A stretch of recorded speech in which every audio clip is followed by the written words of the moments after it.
Hi, నేను doctor పురుధవన్ మరియు ఈ వీడియోలో మనం ఆహారం గురించి మాట్లాడబోతున్నాను.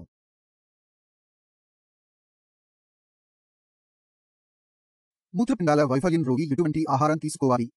దీని ద్వారా అతని క్రియేటినిన్ స్థాయి, యూరియా స్థాయి నియంత్రణలో ఉంటుంది, పొటాషియం నియంత్రణలో ఉంటుంది.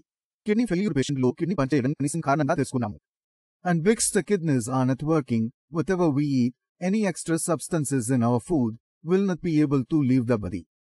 మనం తినడం మరియు త్రాగటం నియంత్రించగలిగితే, దానిని అర్థం చేసుకోగలిగితే మన అంతర్గత వాతావరణాన్ని చాలా వరకు నియంత్రించవచ్చు. ఈ కారణంగా మన అవయవాల భారం తగ్గిపోతుంది, మూత్రపిండాలు తక్కువగా పనిచేయాలి. కాబట్టి దీన్ని మరింత మెరుగ్గా అర్థం చేసుకోవడం మొదలు పెడదాం. కాబట్టి ఇక్కడ మనం దీనిని 2 విధాలుగా తీసుకోవచ్చు. ముందుగా శరీర అవసరాన్ని అర్థం చేసుకుని ఆ ప్రణాళిక ప్రకారం ఆహారం తీసుకోవాలి. కాబట్టి నా వ్యక్తిగత అభ్యాసంలో నేను సలహా ఇచ్చేది సమర్థవంతమైన ఆహారం. ఇప్పుడు నేను సమతుల్య ఆహారం ఎందుకు చెప్పాను? సమతుల ఆహారం ఎందుకంటే ఏ కిడ్నీ ఫెయిల్యూర్ పేషెంట్ గురించి మాట్లాడినా కిడ్నీ ఫెయిల్యూర్ సమస్య చాలా కాలంగా కొనసాగుతూనే ఉంటుంది. మనం తినడం, త్రాగటం ఎక్కువగా చేస్తే రోగి శరీరంలో అనేక రకాల లోపాలు కనిపిస్తాయి. దీనివల్ల రోగి సమస్య ఒకటి తక్కువగా ఉంటే మరొకటి ఏర్పడటం ప్రారంభమవుతుంది. కాబట్టి మన శరీరంలో ప్రతి విషయం సమతుల్యంగా ఉండాలి అని తీసుకోవాలి. ఇది ప్రోటీన్, కార్బోహైడ్రేట్లు, ఖనిజాలు, విటమిన్లు, అమైనో ఆమ్లాలతో నిండి ఉండాలి. మాకు అని కావాలి. ఇప్పుడు మనం దీన్ని ఇలా చేయడం ఇది కూడా ముఖ్యమే ఉంది. కానీ మొదటిసారిగా మనం మా ఆహారంలో ప్రోటీన్ తగ్గించాలి. మేము దాన్ని ఆపము. దాన్ని తగ్గించండి. ఇప్పుడు మనం సులభంగా జీర్ణించగల ప్రోటీన్ తీసుకోవాలి. మరియు విటమిన్ను వీలైనంత తక్కువగా చేయండి. కాబట్టి మనం ఇచ్చే ఏ ప్రోటీన్ మూలమైన పప్పు దినుసులే. కాయధాన్యాలు ఒక చాలా మంచి శాకాహార మూలం మరియు ఫైబర్ మరియు ఖనిజాలను కలిగి ఉంటాయి. మరిన్ని చూస్తున్నాం, కానీ శాకాహారులు శరీరంను బాగా ఉంచడం కన్నా చూస్తున్నాం. లెంటిల్స్ వంటి ప్రోటీన్ మూలం మూత్రపిండాల వైఫల్య రోగులకు మంచిది. ఇప్పుడు భారతదేశంలో పప్పు ధాన్యాలను 2 రకాలుగా తింటారు. ఒకటి పప్పు దినుసులు చిక్కగా తినే ఉత్తరం వైపు, మరియు ఒకటి దక్షిణ భాగంలో పప్పులు సాంబారు, రసం వంటి విధంగా తయారు చేయబడుతుంది. సో లెంటిల్స్ ఏమైనా పరికలు గొట్టనలం కావాలి అది దానికి ఒక ఫంక్షన్ అదరు. కాబట్టి నా రోగులకు కాయధాన్యాలను కొద్దిగా సన్నని సూప్ రూపంలో తీసుకోవాలని నేను సలహా ఇస్తున్నాను. రైస్తో తింటే సరే తినండి. మీరు దీన్ని రైస్తో తింటే ఆపై సుఖంగా తినండి. కారణం అనిపిస్తే మందపాటి కాయధాన్యాలను తింటే ప్రోటీన్ సాంద్రత ఎక్కువగా ఉంటుంది. కాబట్టి సూప్ రూపంలో సన్నగా తినాలి. అది లోపడితే ఏమవుతుంది? ప్రోటీన్ శరీరంలో పుట్టుకోవచ్చు. శరీరం యొక్క సాధారణ విధులు నడవగలిగేంతగా మన శరీరంలో ప్రోటీన్ ఉంటే ఏమైనా సమస్య కలిగి ఉండదు. మన గోళ్ళు, మన కళ్ళు, మన జుట్టు, ప్రతిదీ, చర్మం, సిరలు, ప్రతిదీ ప్రోటీన్తో తయారవుతుంది. మరి శరీరంలో ప్రోటీన్ తక్కువగా ఉంటే శరీరంలో రిపేర్ పనులు జరగకపోతే ఏమి జరుగుతుంది? కాబట్టి ముందుగా ప్రోటీన్ తీసుకోవడం చేయాలి. తక్కువ మొత్తంలో చేయాలంటే శరీరంలో సులభంగా గ్రహించి జీర్ణమయ్యే ఆ ప్రోటీన్ తీసుకోవాలి. మొదటి విషయం, ఇప్పుడు శరీర ఆవశ్యకత గురించి మాట్లాడుకున్నాం. When we examine a patient, we usually come across 3 types of patient. మొదటి రోగి అన్ని అవసరాల కంటే ఎక్కువ ప్రోటీన్ ఉన్న వ్యక్తి. రెండవ విధంగా ప్రోటీన్ అవసరం సాధారణ పరిధిలో ఉన్న రోగిని మనం చూస్తాము. మూడవ రోగి శరీరంలో ప్రోటీన్ కనీసం ఉంది. ఇప్పుడు నేను ప్రోటీన్ తీసుకోవాలి. Now in this video, we will tell you how much protein you should take based in your report. If మీ రిపోర్ట్లో KFT చేసినప్పుడు ప్రోటీన్ పరిమాణం ఉంటే మొత్తం ప్రోటీన్ సెగమెంట్ ఉంటుంది. మీరు మీ పొడిగించిన KFT చేసినప్పుడు మొత్తం ప్రోటీన్ అల్బుమిన్ యొక్క ఒక విభాగం ఉంటుంది. మీ ప్రోటీన్ 7.1, 7.2 అని మీరు చూస్తున్నట్లయితే మీ శరీరంలో ప్రోటీన్ పరిమాణం ఎక్కువగా ఉంటుంది. అలాంటి రోగి ఏం చేయాలి? ప్రోటీన్ను కొంతకాలం ఆపేయాలి. పరిస్థితి ఏమిటి? కొంత సమయం. దాంతో ఏమవుతుంది? Due to the reduction of protein in the body, there may be a slight change in the ketone levels. అది తగ్గుముఖం పడుతోందని విష పదార్థం తక్కువగా ఉంటుంది. రెండవ రోగి ప్రోటీన్ పరిమితి లో ఉంది. పరిధి అంటే 6 మరియు 7 లోపు. ఇప్పుడు శరీరంలో ప్రోటీన్ విలువ 6 మరియు 7 లోపు ఉంటే శరీరంలో సరైన ప్రోటీన్ మొత్తం ఉంటుంది. ఇప్పుడు మనం దానిని కాపాడుకోవాలి. మరి మేము ఏం చేస్తాం? మేము దానిని ఉంచుతాము. దాన్ని సన్నగా వేస్తాం. తద్వారా ప్రోటీన్ నుంచి నడిచే శరీరంలో విధులు నడుస్తాయి. ప్రముఖంగా రోగికి ప్రోటీన్ పరిమాణం తక్కువగా ఉంటే ఉంటుంది. మీ ప్రోటీన్ తక్కువగా ఉంటే అది 5.5, అది 4కు వెళుతుంది. అందువల్ల మీ శరీరంలో ప్రోటీన్ లోపం చాలా ఉంది. ఇప్పుడు మీ శరీరంలో ప్రోటీన్ తక్కువగా ఉంటే హీమోగ్లోబిన్ సృష్టించబడదు. అమైనో ఆమ్లాలు ఏర్పడవు. దీనివల్ల మన శరీర విధులు ఇబ్బందుల్లో పడతాయి. మరి మనం ఏం చేయాలి? మేము ఇక్కడ అధిక ప్రోటీన్ కలిగిన ఆహారాన్ని ఉంటాము. ఇప్పుడు మనం అధిక ప్రోటీన్ ఆహారం గురించి మాట్లాడినప్పుడు అప్పుడు కాస్త దట్టమైన ప్రోటీన్ తీసుకోవాలి. మరియు కాయధాన్యాలు పనిచేయవు. అలాంటి సందర్భాల్లో గుడ్లకు సలహా ఇవ్వాల్సి ఉంటుంది. కొద్దిగా పన్నీర్ తీసుకోండి. కొద్దిగా గుడ్లు కావాలి. దీనితో మీరు మీ ప్రోటీన్ను కవర్ చేయవచ్చు. So that's how the functions can start running normally. ఇప్పుడు మీరు ఆలోచిస్తూ ఉంటారు, నేను ప్రోటీన్ అన్నాను, పనీర్ అన్నాను, గుడ్లు అన్నాను. ఇది కెటానిన్ పెంచదు. ఈ ఖచ్చితంగా పెరుగుతుంది. కిడ్నీ ఫెయిల్యూర్ పేషెంట్ గుడ్లు తీసుకుంటుంటే పనీర్ తీసుకుంటున్నారు. అప్పుడు కెటానిన్ మొత్తంలో 0.5 నుండి 1 పాయింట్ వ్యత్యాసం ఉంటుంది.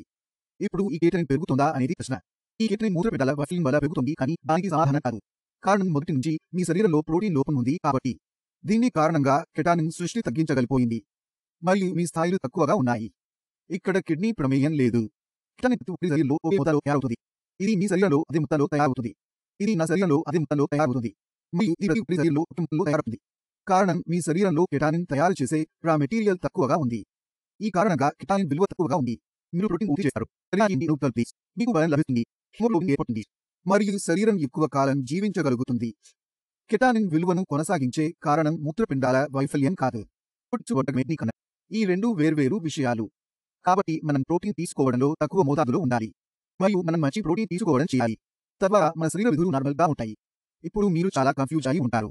ప్రోటీన్ తీసుకోవాలని డాక్టర్ ఎందుకు చెబుతున్నారు? ఎందుకంటే మీ శరీరంలో ప్రోటీన్ పరిమాణం తక్కువగా ఉంటే అప్పుడు మీరు మీ కాళ్ళలో వాపును చూస్తారు. కాళ్ల చుట్టూ వాపు. నీరు ప్రవహిస్తోంది. నిద్ర కోసం కాళ్ళు వైపునప్పుడు మంచం మీద పడుకో. మీ ఊపిరితిత్తులలోని నీరు మీ ఊపిరితిత్తులకు ప్రయాణిస్తుంది. దాంతో ఊపిరితిత్తుల్లో నీరు నిండటం మొదలవుతుంది. ఊపిరితిత్తుల్లో నీరు నిండితే న్యూమోనియా వస్తోంది. దాన్ని తీర్చకపోతే అప్పుడు ఏమి జరుగుతుంది? మీ ఊపిరితిత్తులు దెబ్బతింటాయి. మీ ఊపిరితిత్తులు ఊడిపోవచ్చు. మరి ఊపిరితిత్తులు ఊడిపోండే కిడ్నీ దెబ్బతింటోంది. డాక్టర్ దగ్గరికి వెళ్ళండి. డాక్టర్ని అడుగుతారు, రోగిని కాపాడాలంటే డాక్టర్ ఏం చేస్తాడు? డాక్టర్ మీ ఊపిరితిత్తులను కాపాడతారు. ఆ తర్వాత రోగిని వెంటిలేటర్పై ఉంచాలి. అది బయటకు రాదు. మూత్రపిండాలు పూర్తిగా దెబ్బతింటే అప్పుడు డయాలసిస్ ఆప్షన్ ఓపెన్ అవుతుంది. అందుకే ఊపిరితిత్తులను ఎక్కువగా కాపాడుకోవాలి మూత్రపిండాలతో పోలిస్తే. కాబట్టి ఇది మంచి. అది ఊపిరితిత్తుల్లోకి పోనివ్వకూడదు. మరి అది సాగిపోతే అందుకే ప్రోటీన్ తీసుకోవడం. వారి శరీరంలో ప్రోటీన్ తక్కువగా ఉన్నవారు వాపు, అది వారికి అవసరం. ఇది కెటానిన్ విషయంలో ప్రోటీన్. ఇప్పుడు యూరియాను నియంత్రించాలంటే ఏం చేయాలి? యూరియాను నియంత్రించాలంటే మీరు అర్థం చేసుకోవాలి. యూరియా ఏర్పడుతుంది. ఈ కాలంలో ఏర్పడుతుంది. కాబట్టి నేను ఈ ఆహారం యూరియా ఏర్పడుతుంది. ఏదైనా ఉంటే ఇది సులభంగా జీర్ణమవుతుంది. ఏదైనా ఉంటే దాన్ని నేను బాగా తిట్టను. కాబట్టి నేను చురుకుంటే నేను దిగులు తింటున్నాను, నేను గుజా తింటున్నాను. అయితే ఏమిటి? ఇది మంచిగా మారుతుంది. మరి మనం ఏం చేయాలి? వేయించిన పదార్థాలు మరియు హెవీ ప్రోటీన్ ఐటమ్స్ గట్టిగా మరి మన యూరియా తయారీ దానివల్ల మన శరీర లక్షణాలు కూడా రావడం లేవు లేదా చాలా ఆలస్యంగా వస్తారు. కాబట్టి ఇది చాలా ముఖ్యం. కేవలం మరియు యూరియా గురించి మూడో ముఖ్యమైన విషయం ఏంటంటే పొటాషియం. పొటాషియం అంటే ఇది డైట్ నుంచి రోగికి తెలిస్తే ఏమి తినకూడదు మొదలు పెట్టండి. యోగ్యమైన దాన్ని పూర్తిగా మూసేయాలి. తక్కువ సోడియం ఉప్పు, బీపీ నియంత్రణ, పొటాషియం ఎక్కువగా ఉంటే మరి ఏ ఫలమైన అవోకాడో, అరటి, మీ dry fruits potassium potassium potassium potassium potassium కిటమైన లోడ్ల పొటాషియం అదేవిధంగా జ్యూసులు అవి కూడా ముట్టుబడున్నాయి. సాస్ కేచప్ జామ్ వాటి కూడా మూసేశారు. ఈ పొటాషియం నియంత్రిస్తుంది. ఎంతో సైన్ అందుతుంది. ఎందుకంటే పొటాషియం పెరిగే ఇది వరకు దారి ఉంది. ఇప్పుడు ఇది పూర్తయింది. మందమైన నేను మీకు అధ్యాయించాను. మీకు తెలుసు మధ్యాహ్నం ఏం తినాలి, రాత్రిపూట ఏం తినాలి. కాబట్టి నేను విభజిస్తున్నాను 3 భాగాలుగా 3 డైట్ చార్ట్లు ఇస్తారు. ఒకటి మనకు ప్రోటీన్ లేదు, ఒకటి తక్కువ ప్రోటీన్, ఒకటి అధిక ప్రోటీన్. ఒకటి తక్కువ ప్రోటీన్, మరొకటి అధిక ప్రోటీన్. కాబట్టి మీరు దానిని రాసి గుర్తుంచుకోవచ్చు. దీనితో మీరు మీ ఆహారాన్ని ప్లాన్ చేయడంలో సహాయం పొందుతారు. కాబట్టి ముందుగా నో ప్రోటీన్ డైట్ లోకి వెళ్దాం. అన్ని ప్రోటీన్లను ఎప్పుడు ఆపాలి? when our protein levels are high. నివేదికలో అది పైభాగానికి వస్తుంది. హాయ్ మార్గం ఏమిటి? పప్పులు, పాలు, గుడ్డు తీసుకోవాలి. మీకు వీలైనంత ఎక్కువ ప్రోటీన్ తీసుకోండి. రొట్టెలు, అన్నం నాన్ డియాబెటిక్ అయితే తింటాను. మరియు ఆహారం కోసం ఏదైనా కూరగాయలను తీసుకోండి. నెయ్యి, టోరీ తిండా ఏ కూరగాయ అయినా తీసుకోవచ్చు. కాబట్టి దీన్ని అల్పాహారంలో తీసుకుంటాను. అల్పాహారంలో ఉప్మా, పోహా, దాలియా తీసుకోవచ్చు. మేము దీన్ని తీసుకుంటాము. మాకు ఎటువంటి సమస్య ఉండదు. మరియు మీరు క్యారెట్, ముల్లంగి మరియు ఉల్లిపాయ యొక్క పొడి పరాఠాను కూడా తయారు చేయవచ్చు. ఇది మీ శరీరంలో ప్రోటీన్ను కోల్పోదు. The need for carbohydrates in your body has also been met. మరియు మనం తీసుకున్న కూరగాయలు ఫైబర్ కూడా ఉంది. అదేవిధంగా మధ్యాహ్న భోజనానికి చపాతీ తీసుకోవచ్చు. ఏదైనా కూరగాయలతో ఏ కూరగాయ ఉన్నా, ఏ కూరగాయ బస్తాపై పండులా కనిపించినా, నెయ్యి, టోరీ, తిండా, పర్వాల్, పెథా వంటివి మీరు ఇష్టపడే ఏ కూరగాయను కూర్చి చపాతీతో తీసుకోవచ్చు. ఇప్పుడు కాబట్టి మనం మధ్యాహ్నం తినే ఆహారంతో రాత్రి తినే ఆహారం సమానంగా ఉంటుంది. ఎందుకంటే మనకు పప్పుల ఎంపిక లేదు. కాబట్టి మేము పచ్చిటికాయలతో దానిని మార్చుకోవాలి. కాబట్టి ఏదైనా మిశ్రమ కూరగాయలు, క్యారెట్, ముల్లంగి, నెయ్యి, టోరీ, తిండా కూడా కలుపుకోవచ్చు. ఇది ప్రతి ఒక్కరికి ఇష్టమైనది. ఇష్టం లేకపోయినా తినాల్సిందే. కాబట్టి మీరు దానితో కొన్ని సులభమైన కూరగాయలను కూడా తీసుకోవచ్చు. ఇప్పుడు సమతుల్య ఆహారం వైపు వెళ్దాం.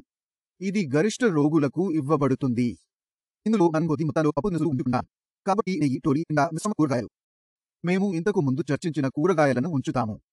మరియు మేము ఇందులో ఒక విషయం జోడిస్తాము, అది ఒక గిన్నె కాయధాన్యాలు. You can have lentils in the afternoon or night, it doesn't matter. కానీ దీన్ని కూరగాయలతో తీసుకోవచ్చు. ప్రోటీన్ తక్కువ మొత్తంలో వెళ్ళనివ్వండి. For those who have good phosphorus and protein levels, వారు కొద్దిగా 1 కప్పు 100 మిల్లీ పాలు తీసుకోవచ్చు. దీని ఎక్కువ. Because if you consume more than this, it can lead to phosphorus-related problems in our body. మరియు ప్రోటీన్ తీసుకోవడం వల్ల విటమిన్ కూడా డబ్బు చూడవచ్చు. టీ, కాఫీలు పూర్తిగా నిషిద్ధం. అస్సలు ముట్టుకోవద్దు. అలాగే ఈ పథకం ప్రాణికి అనుకూలంగా ఉంటుంది. మీరు స్క్రీన్ పై ఉన్నారు. ఇప్పుడు హై ప్రోటీన్ డైట్ లోకి వెళదాం. నేను మీకు మునుపటి చెప్పినట్టుగా శరీరం అవసరం అనుసరించి ప్రోటీన్ మొత్తాన్ని జోడిస్తాను. కాబట్టి మీరు పెరుగుతున్న పప్పులతో కొనసాగించిన పదార్థాలు పెరిగిపోతాయి. మరి ఆ విషయానికి రండి. మనం గుడ్లు తినాలనుకుంటే అది బ్రేక్ఫాస్ట్లో ఉండాలి అని ప్రయత్నిస్తాను. ఒక్కసారి మాకు చాలా ఎంపికలు లేదు, వెయ్యి లేదు, ఆయిల్ ఉపయోగించలేము. కాబట్టి బ్రేక్ఫాస్ట్లో ఉడికించిన గుడ్లను చేర్చుకోవచ్చు. We have to remove the yellow part, only the white part contains protein. మన శరీరం కోసం అది అవసరం కాదు, కానీ మనం అది తీసుకోవాలి. And at night before sleeping, you can have 1 cup of milk and for lunch, you can add 1 bowl of lentils. ఎందుకంటే శరీరానికి ప్రోటీన్ అవసరం ఉంటుంది. So we had it for breakfast, a little for lunch, and a little for dinner. ఇది చేయడం వలన శరీరం సరిగ్గా పని చేస్తుంది. వస్తున్న వాపు తగ్గుతుందని ఆశిస్తున్నాను. అయితే వాపు తగ్గాలంటే ప్రోటీన్ మాత్రమే సరిపోదు. ఉప్పు పరిమాణంపై శ్రద్ధ పెట్టాలి. ఉప్పు ఎంత తక్కువగా తీసుకుంటే అంత ప్రయోజనకరంగా ఉంటుంది. వాపు వస్తున్న చోట మధ్య వాపు వస్తుంది. కాబట్టి అందులో కూడా మీకు చాలా సహాయం లభిస్తుంది. డైట్ చార్ట్ ముందు ఉంది. ఇప్పుడు మీ డైట్ చార్ట్ సమస్య కొంతవరకు పరిష్కరించబడిందని నాకు ఆశిస్తున్నాను. అయినా మనసులో ఏవైనా సందేహాలుంటే, ఏదైనా అడగాలనుకుంటే నేను ఎల్లప్పుడూ అందుబాటులో ఉంటాను. నా బృందం అందుబాటులో ఉంటుంది. మీరు వారితో మాట్లాడవచ్చు, మీరు కూడా వచ్చి నన్ను కలవచ్చు. With this, I would like to suggest that you go in the morning. తర్వాత ఈ వీడియోలో కలుద్దాం. అప్పటి వరకు నమస్తే. నమస్కారం.